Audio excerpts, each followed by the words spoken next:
Congress is going to come back tomorrow from a 2-week recess, and the Republican leaders on your side of the Capitol are saying that they're going to force a bill through. They want to get it done this work period and back over to the Senate to be voted on and put on the president's desk. And that bill, we believe, presents one of the greatest moral threats to our country.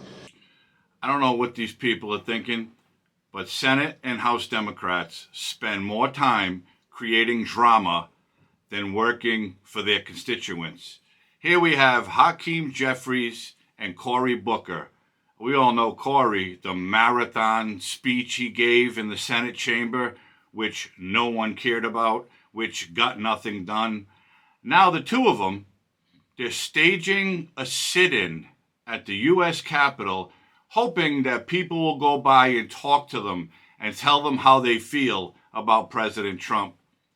These two men have done and continue to do nothing for the people who elected them. All they're worried about is causing more drama and more drama for the American people. They are making their party look worse than it already is.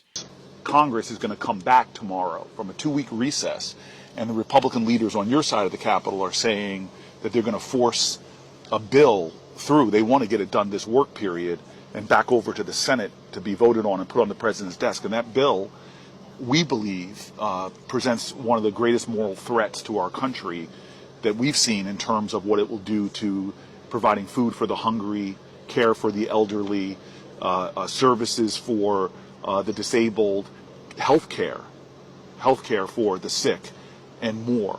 We want to sit here for a good number of hours and engage in conversation. We hope people will come if you're in the area and sit with us, but also that you'll watch and perhaps give your own testimony to your moral urgency that you feel, to maybe your faith traditions or moral traditions that make this and motivate you in this moment to speak out.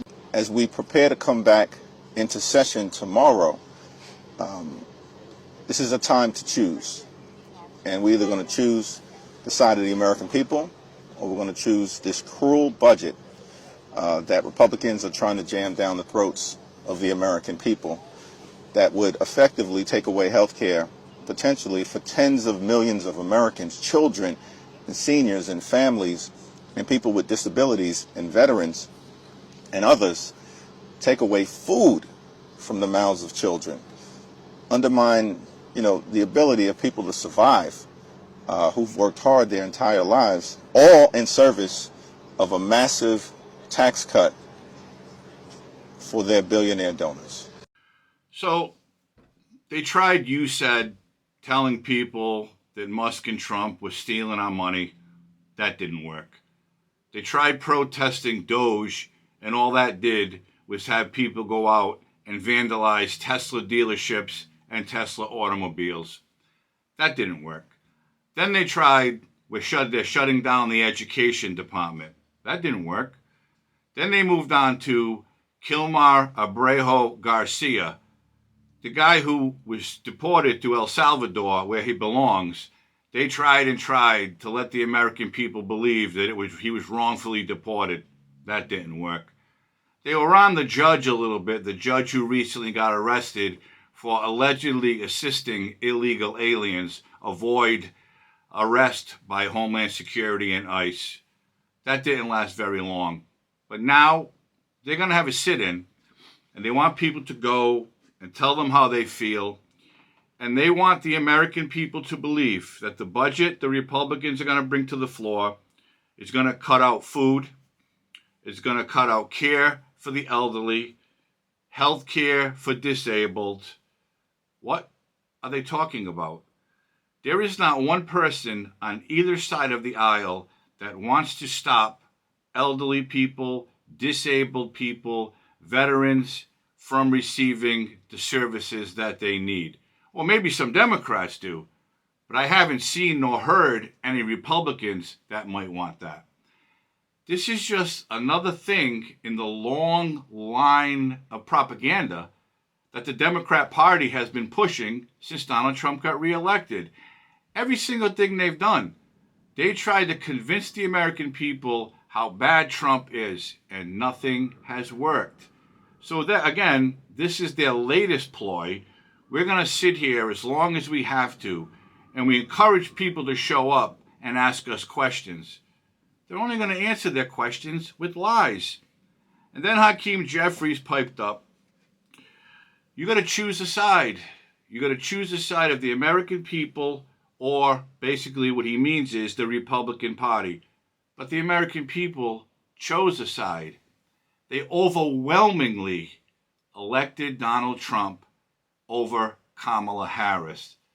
That's the choice the American people made because they were tired of the games, tired of the lies, tired of the fraud and propaganda that the left has been pushing for years. And Hakeem wants you to believe that they're going to cut out health care altogether for maybe tens of millions of people. Where is he getting his information from? He's not getting it from anywhere.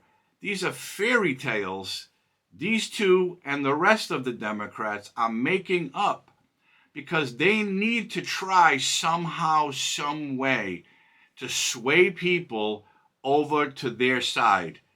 Because they know Trump's hasn't even been in office 4 months yet. And though things may not look wonderful right now, we all know it takes a lot longer than 4 months, especially longer than 4 months to turn around all the destruction that the Biden administration has done, along with Jeffries and Booker and the rest of the Democrats. So they can keep trying and trying and trying, and they can keep causing all this drama and try to get the majority of the American people to see it their way, when we all know that's never going to work. Yes, they have their core group of hardcore leftists that applaud every word they say, that listen to everything they want them to do. We see all the protests. We still see them today. Again, Garcia, the judge, Doge, you said, etc., etc. Nothing is going to work. People chose. They made their choice during the presidential election. And overwhelmingly, the American people voted for Donald Trump because they knew he was the one and only person at this time in our country that could turn things around for the better. So quite frankly, I don't care if Jeffries and Booker sit there for days. I hope somebody brings them a snack because what they're doing is just another basically a scene out of a movie. We're going to have a sit-in. Next thing it'll be a hunger strike. Give me a break with these weak leftists. They have not a leg to stand on. Their party is over. And it's going to take a long, long time for the Democrats to ever have any clout in the United States ever again.